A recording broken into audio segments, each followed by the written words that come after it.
All right, we're going live. Got everything set up here. I'm gonna get my Twitter. See who's tweeting. Yeah. Okay, well, it's 11 a.m. Central Standard Time. I've got my good friend, Matt Medeiros, on my first webinar from my personal stuff, my starting again phase. And just like you brought me on as your guest a couple times at Matt Report, you're my first guest live here, Matt. So it's an honor, Corey, that you picked me. Well, ditto. A little bit of the background before I turn it over to Matt. He's got some awesome tips to share about building a following around podcasting and YouTube. And he's a successful podcaster and YouTuber. I mean, Matt, you've got almost 8,000 subscribers on YouTube. That's no small feat. Matt Report has been around 6+ years. I've been on as a guest a couple of times. You've interviewed dozens and what are you? Hundreds of people in the WordPress ecosphere specifically. And we go way back. I was trying to think the first time we met in person. That's a great question. Maybe? Yeah, it had to be Pressnomics. Yep, it was Pressnomics and then WordCamp US thereafter. Yep. So we've connected along the years, whether it's been around the country. He lives in Massachusetts. And so a little bit background, you can go to mattreport.com, and that's his primary podcast. He's got a couple more too that he does, and then find his YouTube channel as well. But Matt, in addition to being just an awesome human being, very talented WordPress guy and guru, he's not just the interviewer. He has ran an agency called Slocum Studio too at one point. We've talked in the past about your past, and I love hearing, where everybody came from in WordPress in particular. But along the way, just before we started the webinar, we were talking, and, Matt, your true passion really is content creation. Yeah. Content creation, connecting with people, recommending people, being that sort of little conduit between like, oh, Corey needs to meet, such and such. And podcasting is a great way to leverage that. And that's what I think I love is that you told me before we started, I mean, you just enjoy doing these things, particularly video and audio content creation. And I said, that's what's helped sustain you said, for all these years doing all this, to build a YouTube channel that people value, a podcast, multiple podcasts and things like that. But I think above and beyond that, what I think is really special that leads into what you're going to talk about today is you started with something first and foremost that I learned from you just before we started, was that re-solidifying, I guess, that doing something you enjoy is going to help you for the long term. Like you would do this if nobody showed up. Like people will show up, but you did it because you enjoyed it. And that's the key we talked about before that.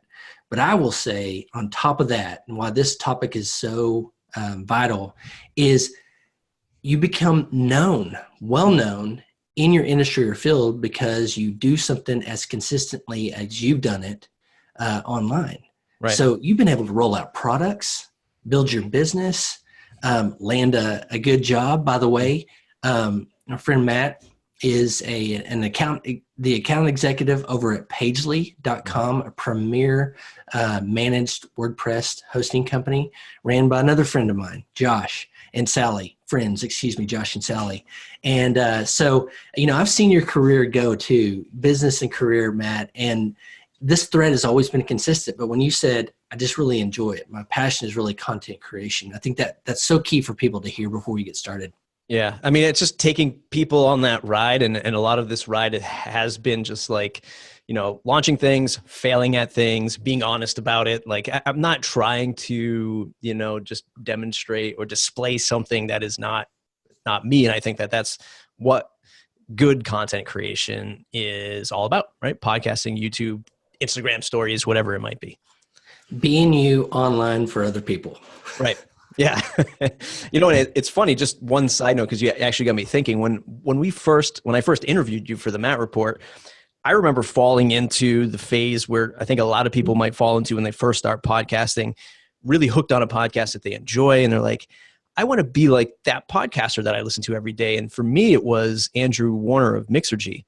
And it was, he was always interviewing people talking about numbers and like how much revenue these SaaS apps were making. This is, years ago, of course, when I first interviewed you. And I remember like not knowing you and approaching you and being like, I want to talk about like, how did you build $1 million business? I think that was how the actual title of the show. But I just remember like, first and foremost, myself being a new podcaster, like forcing myself to go in a direction that just really wasn't like, I enjoy talking about business and revenue, but I like forced that, you know, and at the time of interviewing you, I was just also sort of, afraid, right, to like not know you and to say, hey man, how much money are you making today, right? And just being and like forcing myself to be this way because I just thought that's how it's done. And then just learning over time, like, no, making the connection and having a conversation and then really caring about these people is really what I enjoy, you know? And so yeah, just a little flashback of that initial conversation you and I had. Yeah, I think there's another thing that I can draw from what you just shared too, is being willing to put yourself out there. Like you could have been told no by me or other people, but by simply being willing to ask and then also show up and know your stuff, right? I found that to be true in my life too. I just got to interview a recent book author. I read his book, The Creative Curve, and loved it. Blogged about it. He pings me on LinkedIn and I go, hey, if you ever get the chance, I'd love to interview you. And all of a sudden, like this guy has got his stuff together. He's built this company. He sold his company last year, merged his company. And then we're sitting there having this conversation with this great author. He's got like 360 5-star type reviews on Amazon. And I'm like, huh, little Lone Grove, Oklahoma gets to interview this really awesome, young, and very talented, I'm so jealous, author. But anyway, going back to that is like putting yourself out there, being willing to ask and be told no potentially. But like your experience, mine, oftentimes it's, yeah, let's do it. Yeah. And I'm still being told no by lots of people today, but that's okay. It's part of it.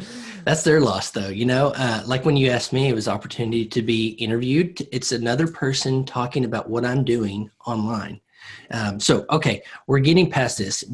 I wanted to kind of tee you up, Matt, because I really believe you've got a talent and passion for what you do, and that there's people that want to hear, me in particular, by the way. This whole conversation started because I wanted to know your tips selfishly, but now we get to push those out for others to hear. So, Matt, I'm going to turn it over to you if you're ready to go.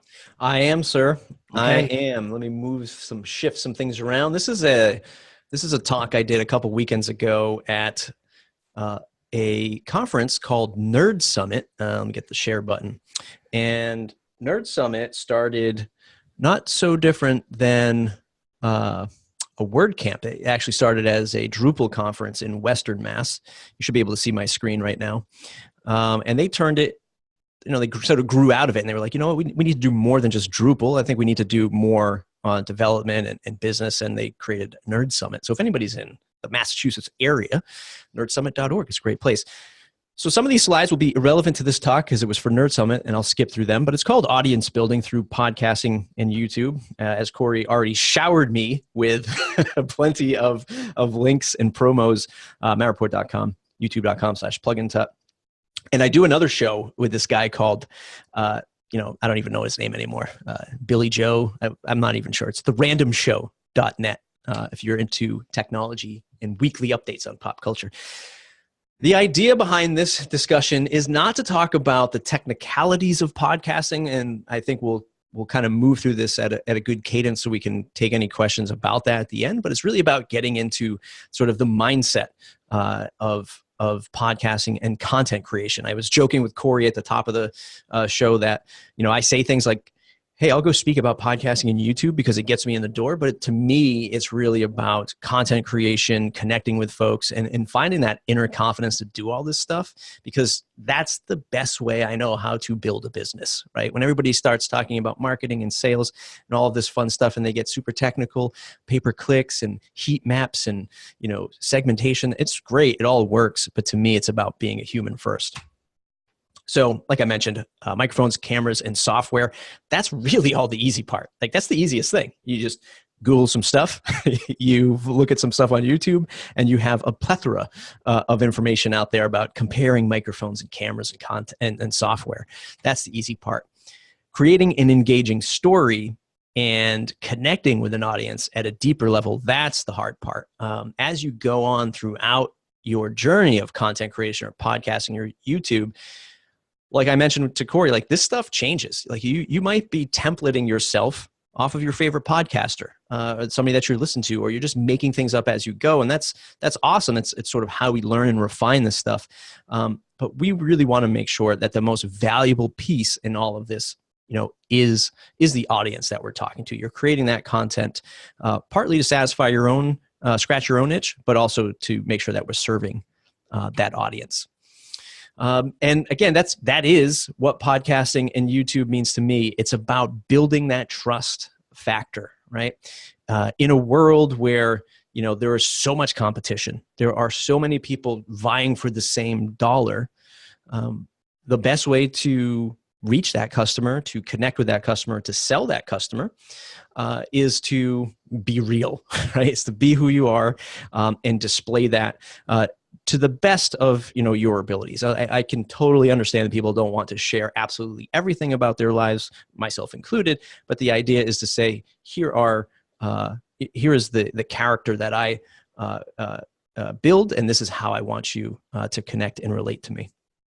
So in this talk, when I was doing this in person, I said, what is the last thing that we have to compete with, right? So this is that general question. What is that last thing that we have to compete with, in business when we're up against all of these big players like an Amazon, like a Google or Facebook, or if you're a WordPress plugin developer and you're trying to figure out this whole, where's this whole ecosystem going? We've got Gutenberg, Jetpack, WordPress.com. We've got tons of competition. What is the last thing that we have to compete with? In my eyes, it's that digital handshake. It's getting out there with content, podcast, YouTube, whatever, and saying, hey, nice to meet you. I'm Matt. Here's how I perceive, whatever the topic is that I create content about, and really connecting with somebody at that level. Because to me, that's what's going to split the difference when somebody is either looking at hiring you versus somebody else, or saying, hey, we want to go buy, your design services versus, going to buy a Google site platform, whatever that might be. This is not so different, or today's world in 2019 is not so different from where I started 25, 30 years ago, selling cars, right? So I used to sell cars, and then I transitioned into sort of selling websites. And that was sort of the quick path that I took. And it was always about selling on the value that we provided, right? Content, podcasting, or YouTube allows you to showcase that value. It allows you to showcase your position on something and really get the customer to say, yeah, I want to do business with you. I mean, I remember in car sales, this is, again, right at the dawn of consumer internet. So this is when people could actually start to look up prices, which might be a foreign concept at this point. But there used to be books. My God, used to go buy books or magazines that showed car prices, and they would update every 2 weeks or a month, I forget. And customers would come onto the lot, and we were a small family dealership. We only had one dealership. We weren't like this big mega dealership, what's known as like Herb Chambers out here in the Northeast, where he has hundreds of franchises. So people would come onto the lot and be carrying all this paper, right? It'd be throw it down on the desk. And then they would say, this is the price that I want right here. And they would, have this, map of prices that they wanted to get to. And I would always just take a step back and say, hey, look, we're not going to go to war over this car price, right? If you're just trying to, nickel and dime me, it's just not going to work. And I would quickly change the conversation to the value of doing business with a small family dealership. Because back then, those are the war stories you heard about salespeople that were taking your keys and you couldn't leave until you signed on the dotted line, or taking your license on a test drive and not giving it back to you until you got back. Those were all the weird, crazy things that were happening, but not at our dealership. It was very low pressure, really connecting with them at the human level and telling our stories through community services that we had done. We used to have a wall of repeat customers that would come back. They bought their first car from us, they bought their second, then they got older and they bought their kids' cars from us. And it was we had people that were buying cars from us for 15, 20 years. It was that long of a legacy. And we use that to position ourselves, right? And I feel That is the same thing that I do today with content creation, and the same thing that so many people can do today. And it's often overlooked. What is also often overlooked is when you're creating this kind of content, when you're putting this stuff out there, you're funneling down to the right customer or audience or follower. I mean, years ago, and by years ago, I mean 3-4 years ago, when social media really started to kick in, it was always about follower count, page likes, how many people on this email list, how many views am I getting? And that was the only focus. And we would just sort of spray and pray and hope that 1 out of 10,000 people would buy from us. Now it's about really getting the right customer, because if you're a freelancer or a consultant out there, you're running your own agency, my God, it sucks when you have to work with a bad customer, and the customer doesn't get it. They're fighting you at every turn. They don't understand the technology. And, sure, there are ways that we can automate this stuff and refine it and do better onboarding. I totally get it. But if you're putting yourself out there through your content, your brand, your imaging, through this content creation, the right person is going to come knocking on your door. And that's really what we want to do with this stuff. If you're going to get into content creation, again, podcasting, YouTube, whatever, there's 3 key components as I see it. Number 1, it's the story, right? It's what is that story that is going to grab the attention of the potential listener, viewer, reader, whatever, right? And as I tell my story as the years go by, it's like car salesman turned software guy. It's just like people are like, how is this crazy car salesman going to be, selling websites or building websites or doing podcasting? And creating that story is very important to grab the attention. Second, it's the character. It's the character that builds you, right? What builds up your own character, your ideals, your philosophy, the care and compassion that you have. And then a little bit of a twist is what's the character that you might display, out there on social media? Are you fun, whimsical, very serious, very direct? Like, what is that character that you display? Because I think a lot of people will also resonate with some kind of imagery in that regard. And then number 3, if you're going to do content creation, and this by far is one of the hardest things for me personally to really target, it's product and service. You could actually replace number 3 with a goal. And I just hate goal because I'm like, set some goals. And you're like, oh God, here we go again. I know what that means. Right? Let's set some goals. Let's put down the pizza and run 3 miles a day because we're trying to eat right and be healthy. Product and service anchors all of this effort because, as Corey and I chatted about earlier, is once you get into this stuff, once you get into content creation, like everything else, it can get pretty daunting. And you can just be like, oh God, I got to carry this yoke across the field again today and create this content and publish this stuff. When you know that you're tying it back to a product or service, which sounds obvious, you can measure the results of your efforts a whole heck of a lot easier.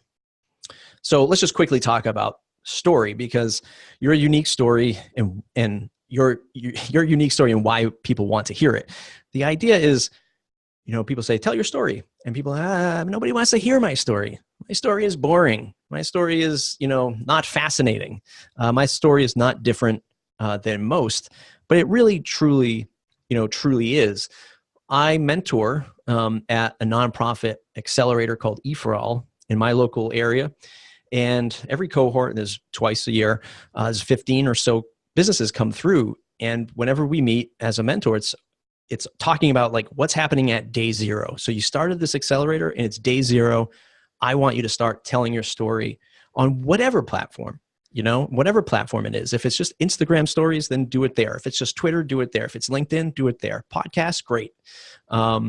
But the idea is to start telling that story because, one, it's a great exercise for yourself to journal and to document the steps that you go through, because you can always look back and see how you've changed. But the world is a big place. As small as it seems online, the world is a big place, and people will resonate with your story no matter how afraid you are to tell it or how boring you think it is.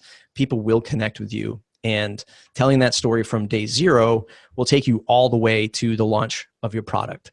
Because there's nothing worse than, sitting in your basement or sitting in your office, chugging away at, building this new product or service that you have that's really exciting to yourself. And then you go to launch it and you haven't told anybody about it. There's nobody on an email list. There's nobody really prepared for you to see this new thing that you've been baking for so long. Starting to tell that story from day zero so people are prepared and willing to help promote, help share the product or service, but more importantly, to start having a conversation with and say, hey, look, I'm open for business. Come check this out. If you have any feedback, let me know, because so many times we're just doing this all by ourselves, not connecting with anybody. That user feedback, that kind of attention and mentorship that can come out of telling a story over time pays off in dividends as time goes on. So a lot of people say, God, I'm just afraid to tell my story.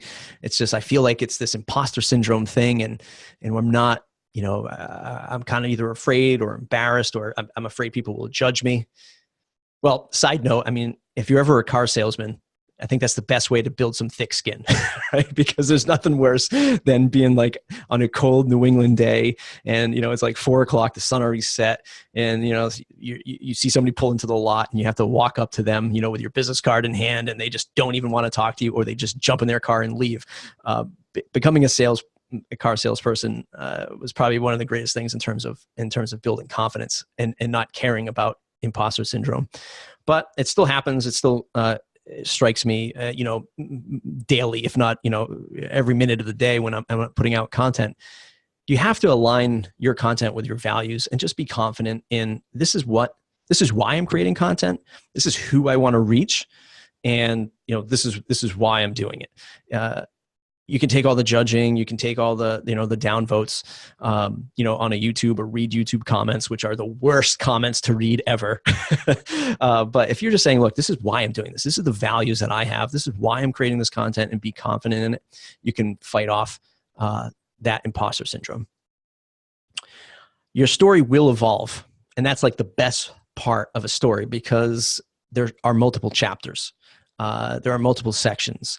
There are, the character in the story arc is a good thing to evolve. And when you start to connect with somebody with that story, that's the kind of journey that people want to be on. Like, some of the best podcasts that I listen to are just, a couple of folks who are just running a business and kind of learning like the ups and downs that they're dealing with.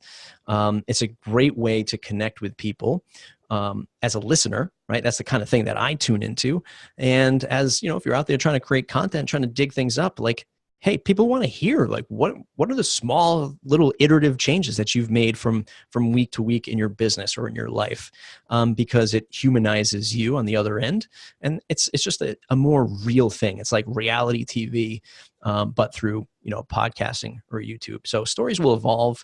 That's a good thing. You don't have to make it up, because it's going to change, and it's always going to be creating more content for you. So story grabs everybody's attention, but the character is the hero of the story. What makes up your character, and maybe even the character that you portray.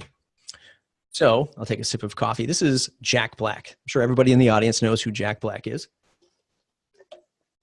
He started a gaming channel, right? Or an alleged gaming channel where, Fortnite and all these esports streaming channels on YouTube and Twitch are just like massively successful now. There are, kids in their bedrooms streaming, making thousands, tens of thousands, hundreds of thousands of dollars in gaming. And here comes Jack Black, and he creates a channel called Jablinski Games. And the spin on it was, at least for the first, I don't know, I can't remember the number count, but maybe 6 or 8 episodes, he wasn't doing any video games. He was giving us a lesson on where gaming came from.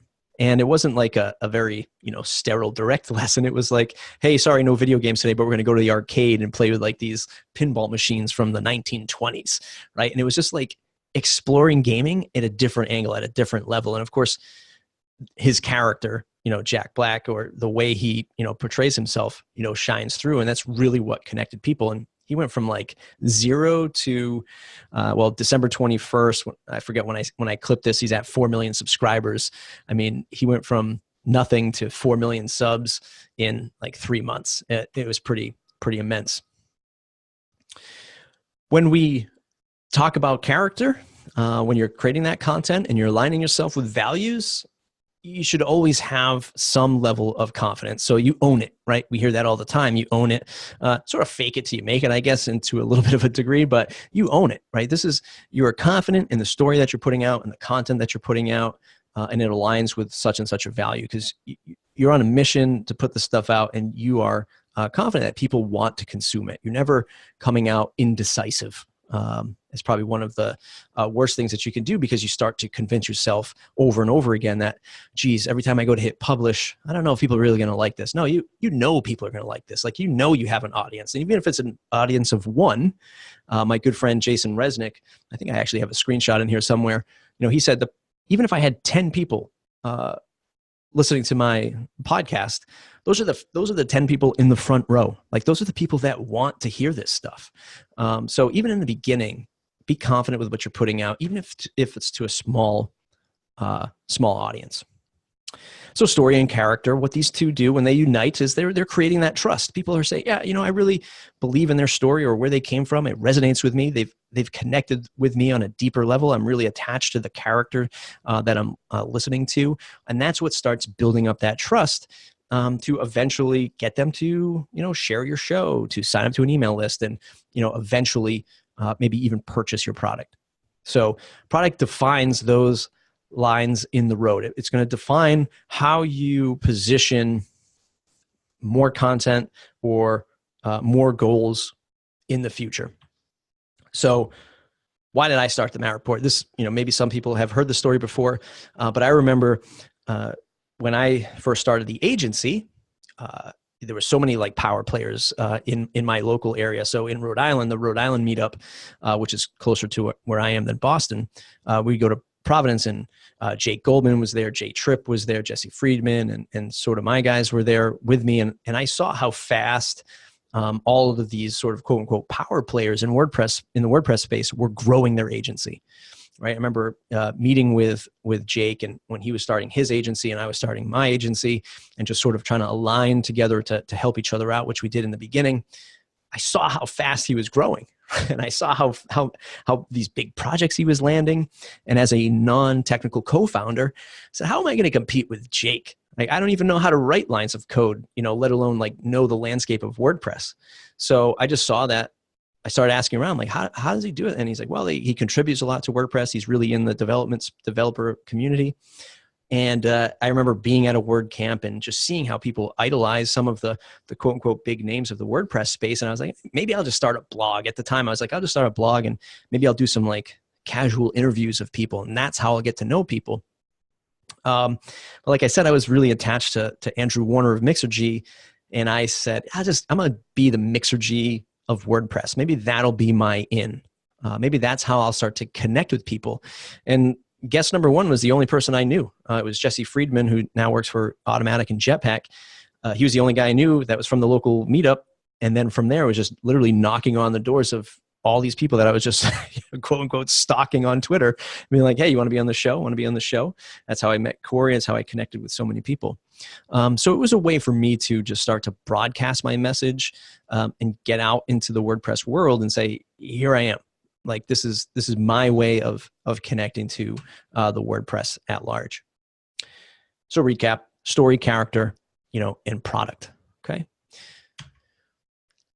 Let's chit chat a little bit about the tactics of launching a podcast. So we've got the mindset down. We've got the confidence building down. We know that we have to tell a story. We have to connect at a character level and hopefully align that with some of our business goals. So Cornerstone content is your story, right? When everybody says, especially when I'm in the E4All mentorship, how do I start this? Like, where do I come up with content? Well, it's your story. It's who you are, what you've been doing. It's what got you here, and telling your story of what's going to get you there, right? It's the past, the present, and the future, and sort of outlining that in one massive piece of Cornerstone content. I don't know if I actually, yeah, I did. So Cornerstone content, writing that story down and getting it all out of your head, because there's so many repurposable, is that a word? Repurposable pieces of that stuff that's going to help throughout your content creation. Rework is a great book by a lot of folks that know Jason and David of 37 Signals, or now Basecamp. This is a great book on how they repurpose content and how they rework their work ethics. So I would definitely recommend checking that out as well. But once you define your story, once you can get that all written out, if that's an approach you want to take, another tactic you can try is get somebody to interview you first, right? Sit down with a family member, a mentor, a business colleague, and do an audio recording of them asking you questions. If you're really trying to break into this space, but you're kind of afraid to do it and you're uncertain how you'll sound, like, raise your hands if you hate your voice on audio. I know I hate my voice on audio. I hate my face on video, but I continue to do it all the time. Get somebody to interview you first and work through those paces and get all that stuff out there. And I don't think I highlighted it in this slide deck, but one of the things that you can do is obviously record that. And then if it's audio, send it over to a transcription service for like whatever it costs, I think $1 a minute or something like that, and have them spit it all out into words. And then you have something to carve up to use as blog posts, as slide decks, as little snippets of information. So there's plenty of ways that you can play with getting your first whole reel of content created. How do I know this is the right content? Customer profiles. I mean, if you take a step back, and again, if we're thinking about this tactfully, when you get into creating content and you do want to resonate with a particular audience, and we'll talk about how I do that with YouTube, just go back to the roots of building a business. Who am I building this content for? Yeah, it's a little bit for me, so it's a little selfish, but who's that audience I really want to connect with? You want to go back and whatever you call it, customer segmentation, customer avatars, customer profiles is how I've always referred to it as. Take a look at who these people are that you want to resonate with. What other shows are they listening to? Or what other YouTube channels do they subscribe to, right? And sort of getting that idea down so that you're somewhat in that range. You don't want to copy, like I said, Andrew Warner or Tim Ferriss or Joe Rogan or your favorite podcaster, but you want to kind of align with the types of content people subscribe to. So real easy one is like, do these types of people listen to quick 15-minute updates from like the daily New York Times podcast, or are they, the Joe Rogans where it's like 4 hours, of audio podcasts? Like, where are we going to align this content? So revisit your customer profiles for stuff like that. These are the types of or listeners that I think I've sort of identified over the years. There are people who are super analytical, and this is more for like YouTube and podcast. These are people who are like super analytical. They, want news updates. They want you to be, financial updates. Like, you need to be accurate with your numbers. You have to be like, that's the kind of information that they want to consume. And developers, I would say is a lot in this space too, like higher end developers. Like, they want to know certain ways of, whatever, optimizing JavaScript. Or your next level is they just want to be entertained. They just want to subscribe to this channel for this podcast to be entertained. They find it fun or whimsical or entertaining. And then there's the educational, crowd where it's like they're tuning in because they're learning something new. Like, it's not like an analytical listen where they need to be super accurate, but they're exploring this stuff at a 101 level. And these are the three types of listeners that I've always sort of thought of when I'm building out a new podcast. This is an example of my brother. My brother has, and I would say that his listeners, I keep saying customers, his listeners or viewers are the analytical crowd. So he has a podcast channel and a website called thetraderisk.com, and he talks about helping traders every single day. So it's just like trade ideas and stock market movements and things like that. So he is very analytical. His content has to be accurate, obviously, because it's about money and finances.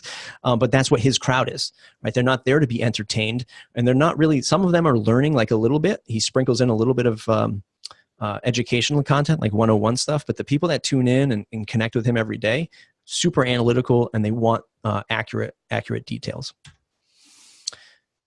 This is a fourth one. This is one that I threw in. I'm just going to take another sip of coffee. I recently started a local podcast, and if you're trying to like unearth the confidence to do all this stuff and make sure that you're spending time the right way, perhaps starting a local podcast is a smart thing to do. I started one called the We Are Here podcast. It's over at southcoast.fm. We're on the south coast of Massachusetts, as it's known. It's a collection of 2 cities and 5 towns. And this was a pretty amazing thing because when I was started to do the mentorships, I was like, nobody's talking about entrepreneurship on the South Coast like I talk about on the Matt Report. So I was like, let me connect with people that do this stuff. And it's like, I think it was this particular episode here with Lara where she runs a fitness boutique. And this was like episode 3. And I released it all, and I released the first 6 episodes all at once. So it was out for like 2 weeks. And I was at the coffee shop that I go to, and somebody came up to me and they were like, hey, you're the guy that does that podcast. And I was like, oh yeah, the Matt Report. And they're like, Matt Report, what are you talking about? Like, no, it's the We Are Here podcast, South Coast FM. I'm like, how does that even happen? Like, this is like 2 weeks, right? Like, I did Matt Report for years before like anyone like was like, oh yeah, thanks for doing this podcast. So starting local might be a new phenomenon from, even if you're in a very, very small town. Like, if you can own it, if you can own that space, people will look up to you at a higher with a higher level. Like, I hate to say like thought leader, but they will say that, you're the person that does that podcast in my local space. And I quickly became like the WordPress guy in my local market to the podcast guy, which was pretty hilarious. This is numbered wrong, should be number 5, confidence. I think we covered that a ton already. So let's just quickly talk about the ROI. Many people are very interested in learning like, hey, have you actually made money doing all this stuff? All right, I want to get down to the brass tacks. Am I making any money with this stuff? The Matt Report I use in the agency space as a unique selling advantage, right? So when I was ever on a phone call with somebody at the agency level, and they were like, hey, we want to hire you or XYZ agency, they have a better portfolio than you. They've been around for, much longer. Why would I do business with them? I was always able to say, hey, look, does that agency or that dev consulting team, do they have a podcast where they talk specifically about WordPress day in and day out and interview people in the customer service area of WordPress and developing sites, and have the highest rated YouTube WordPress podcast on iTunes about this stuff? And they would say no. And I said, okay, well, there you go. Like, let's sign the papers. Let's sign the contract. Like, by listening to, hundreds of episodes that I have out there, how I do business, right? And if you believe in that, then we should work together. So I always use that as a particular selling advantage. This is the clip I had from Jason Resnick. And he talks about like about 80 to 85% of his new leads find him through a podcast. So yes, podcasting from the service work can definitely create new business and new traction for your development or consulting agency for sure. Sponsorship deals.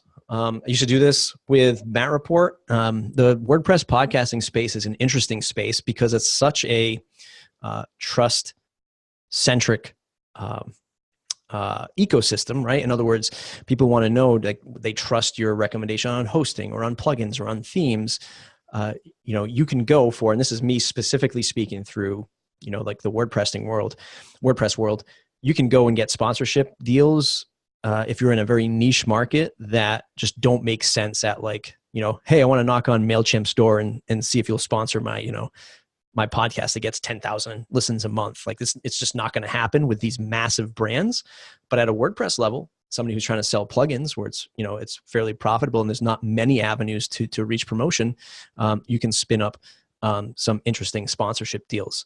And that's always a fun opportunity. Even at the local level, you could just ask businesses to be like, hey, $50 an episode. I think most local businesses might be like, okay, and you can start spinning up a couple $100 a month just in doing things like that. I'll talk about YouTube briefly on the AdSense level. So I have a channel called Plugin Tut. And I remember starting this a couple years ago, and I was like, you know what? I'm going to go and start, instead of talking about just the business side of WordPress, let's start talking about, tutorials and education, because I enjoy talking about that stuff too. And I started creating tutorials, I think twice a week. I started putting a lot of content on this channel, and it went from like 0 to, 2,000 subs in 4 to 5 months or 6 months or something like that, which is okay in YouTube land. But it just burned me out, right? Like just creating tutorials over and over again was just like, this is like, I'm not super passionate about this. It was, and it was a ton of work. And when you're first starting out and you're watching a slow follower count and you fall into that, imposter syndrome trap. And then you get like these negative comments, like you're moving your mouse around the screen too fast. Like this is such a stupid video, or like you should have said to use this plugin instead. It's just like, okay. So I sort of gave up on it. After about 4 to 5 months, it grew to 2,000 people or 2,000 subs. I sort of gave up on it, but I had AdSense activated on it, and it was making at the time maybe a couple bucks, literally a couple bucks a month. So I was like, I'm done. I don't even want to look at this channel anymore. So then a few months goes by and I start seeing my AdSense checks go from like, I don't know, $5-10 a month to now like 20, 50, 75. And I was like, what is going on? Like I'm making money off of this channel and I'm not even publishing content. And I literally stopped for publishing content for 1.5 years, all the way up until where I started to upload more videos again at the beginning of 2019. And the channel like quadrupled itself without me uploading a single video, because the content was content that people were searching for.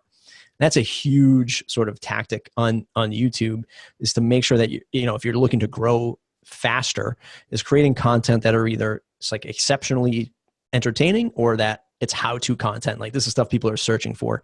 And you'll see a ton of people who cover WordPress tutorials on YouTube with far more audience reach than I have. But it's exciting because I gave up on it for 1.5 years. It quadrupled its audience count. And now I'm just like, well, if I double down on creating more content here, maybe I can, you know, it's making now like $200 a month in AdSense plus some affiliate links. Like if I just double down on this, maybe I can turn that 200 into 500. Right. And I have a lot of diapers to buy. So this is something that I can definitely use, you know, in monetizing that channel. A few years ago, as we wind up here, Corey's wife is actually going to be interviewing my co-author on podcasting. And he and I created a book called the Podcast Starter Kit. And you can go to thepodcastbook.com or podcast.win. You can grab that book there. You can use the code NERD19. This was a code I used in my talk. NERD19. You can scoop that book up for free, and that'll give you all the more technical details of starting a podcast, software hosting, etc. Matt Medeiros, mattreport.com. Userfeedbackvideos.com if you're looking for a little feedback on your landing page or website. I hope you found this discussion useful, and I will open the floor, I guess, to any questions that people might have. Yeah, thanks so much, Matt. So if you're on the webinar, you can hit the Zoom chat button or the Q&A button and ask your question for Matt. A couple things I learned, Matt. Number one, do you stand? I am standing. Recording? Yes. Do you always do that? Most of the time. Okay. Gives me a different level of energy. Okay, that's what I thought. So I'm sitting here and I'm struggling in my seat and stuff. But I saw you kind of shift a little bit, but I thought, you know, that's the way you would do a talk, is to stand. Yeah. So you typically do stand when you do your recordings? Yeah, I do. Okay. I dig it. So as people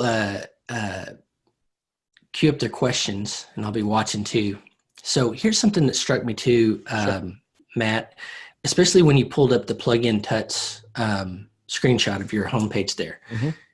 I was looking underneath the content to see how many views, and it was really interesting to me. So there's got to be an analytics side, a metric side, to see what content resonates that could potentially help you tweak the topics that you might do. Yeah. Or even refine products like your plugin Tuts page. Maybe this is hitting more than this. That might be a product or refinement idea. What are your thoughts about that? Yeah, I mean, absolutely. Like I know what videos are going to do well and which ones really won't. I mean, it's also not fully about, so it's a two-pronged strategy. So it's either like lots of views can potentially bring you more subscribers. Yes. But lots of views doesn't always necessarily mean it's going to make you the most AdSense revenue. Because even if you have sort of a niche video, but it's, because you got to remember, people are buying ads based on the inventory. So if your video falls into an inventory bucket, if you will, of content that somebody wants to promote against, you're going to make money because they're going to be bidding for that type of content. I'm not the most versed in AdSense and optimization, but that's the way that I understand it. A case in point would be like if I just went to sort by most popular. When 2017 theme came out, the 2017 theme, I did the tutorial on that, 2 years ago, and that's the highest traffic one that I have. So that's 71,000 views on that video, 400 likes, 37 dislikes, 178 comments. But I launched that like right when it came out. So like looking for opportunities like that to create content, especially on WordPress, is great because it just came out. People are like, how do I use this new theme? Right. No different. I did one for 2019 theme, and that one's already at, like 12,000 views in 3 months. But I was thinking even with podcast statistics and things, you can see, like, as you're saying, start sharing your story, past, present, future, you were saying, and start to really develop that voice and get that content out. That's a good way to see like what resonates. So, on Lindsay and I's podcast, thisridiculouslife.com, we are rookies, by the way. We're trying to get better and better incrementally. But it's interesting when we finally got stats on it to see that the episode where we talk about our my son and I getting hearing aids, that's by and far the largest. And I segmented out, I'm just using that as an example to say that the intensely personal things that people, for our podcast, really resonated. So it's helped me to formulate the new topics that we potentially do. Yeah. And with WordPress, you can maybe do that specifically to products that might hit or things like that. But yeah. I love stats, and to be able to see and put out stats or have stats, not to necessarily share them with everybody, but to have them in a way to formulate what you're doing, to fine tune it. And you might hit on something that really, really resonates with your audience, and you can double down on that topic too. Yeah. Yeah, for sure. Absolutely.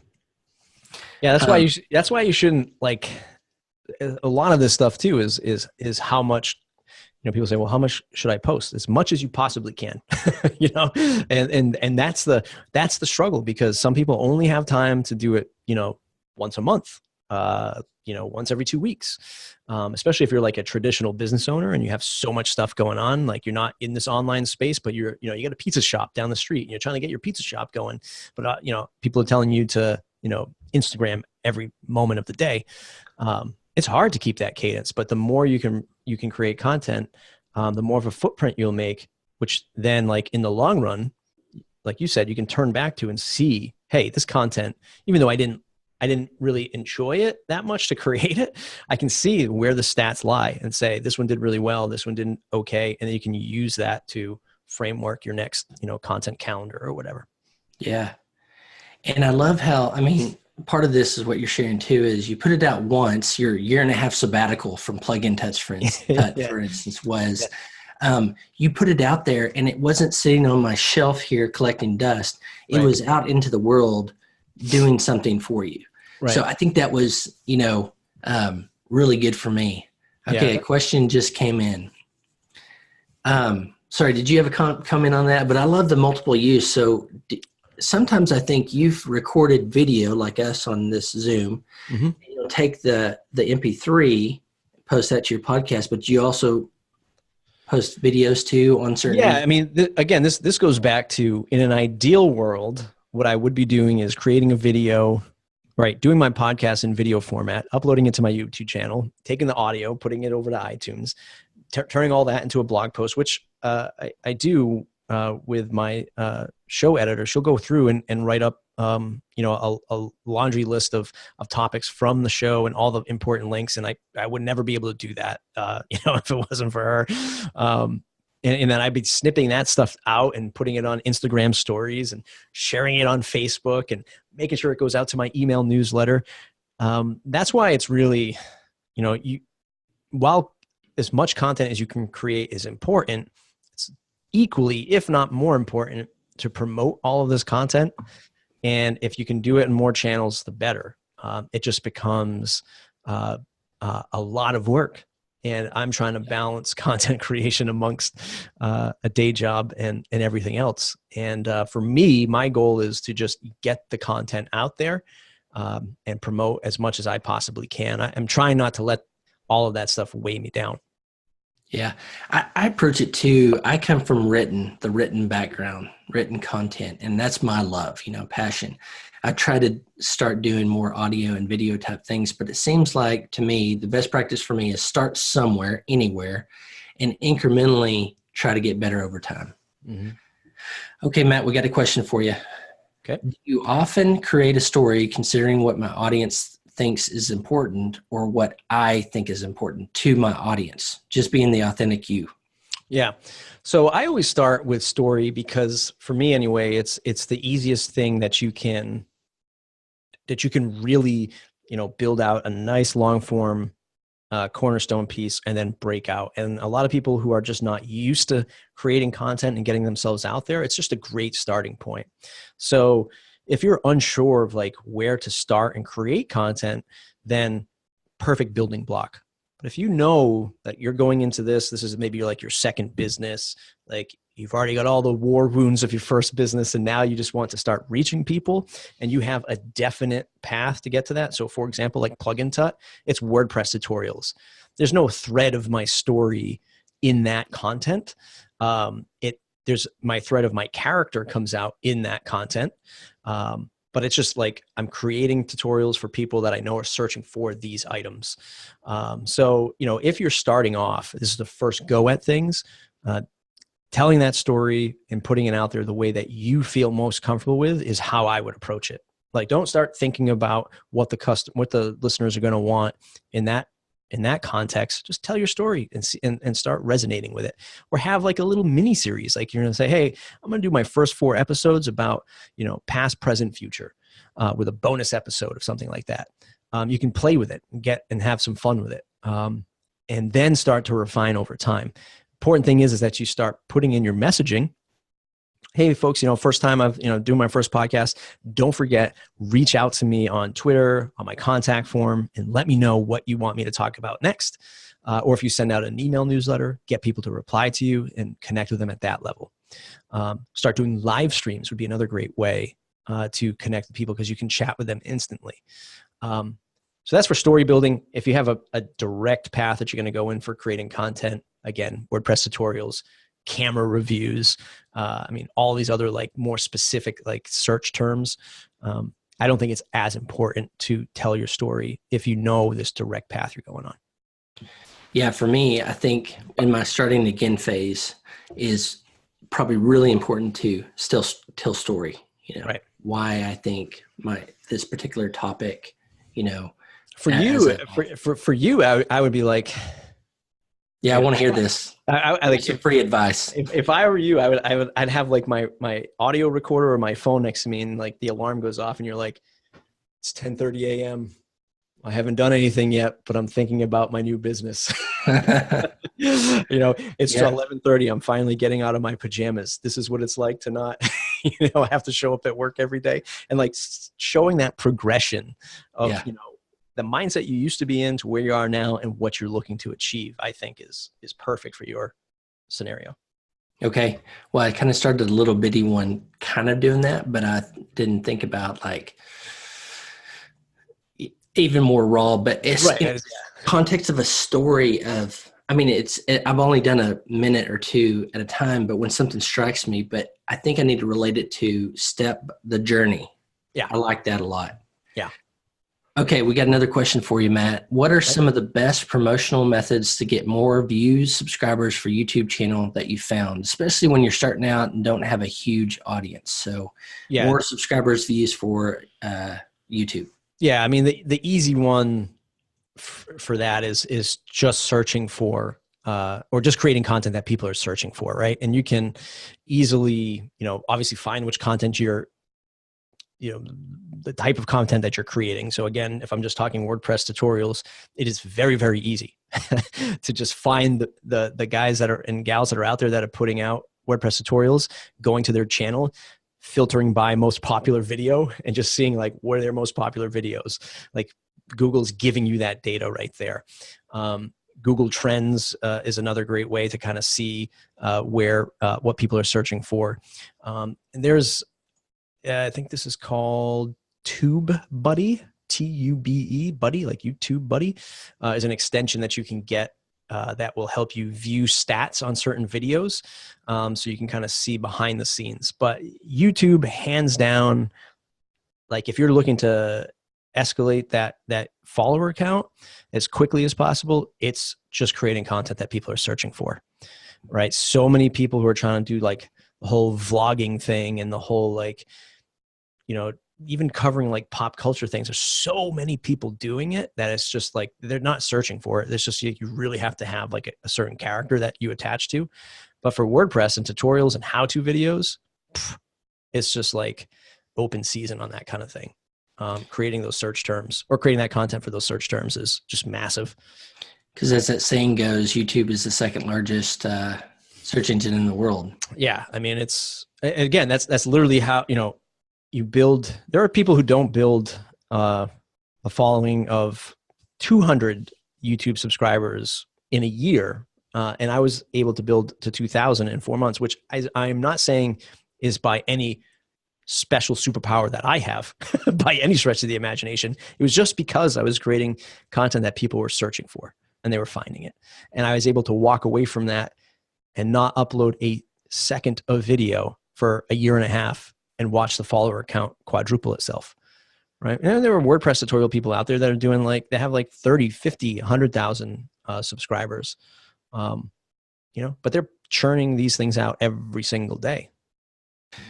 And what about asking people specifically, maybe in the video in an intro or outro type thing, hey, subscribe, hit the button, Yeah, absolutely. Yeah, absolutely. I mean, and you can do that for sure. There's those few tactics that you can do with like YouTube ending cards, that you have a nice little outro, and you can kind of put the next video in that says, you should also watch this video, and have a little subscribe button right there.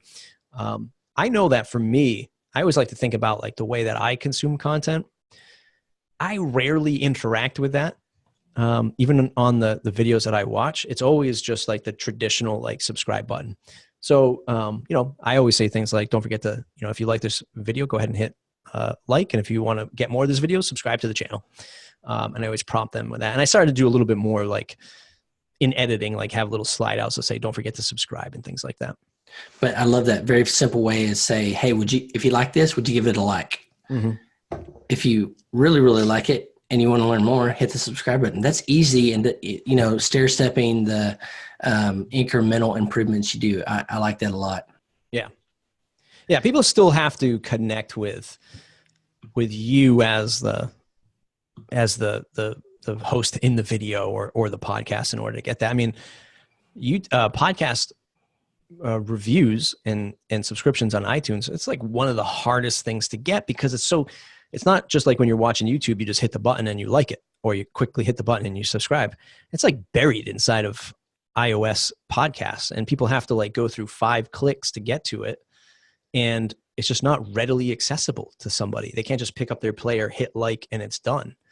The podcasting game would be totally different if it was that easy. So in podcasting land, you literally have to beg, to do that, or, send out an email, maybe twice a year, just like NPR does when they're doing their donation pledges. Like right now they're doing it. And it's just like, please give me a review. Yeah, we just have 2 minutes left, but we at Sure. iThemes about 6 months ago, we had to restart our YouTube channel, and we built it up to a certain degree, and then we hit the email send, and we found a way to put the a link for the subscribe button. I think you can probably Google it. You probably know it off the top of your head, but a way to just easily pop up the subscribe button to build that subscriber base. I love that too, because any way you can be sticky, it just helps that snowball of momentum. Yeah, absolutely.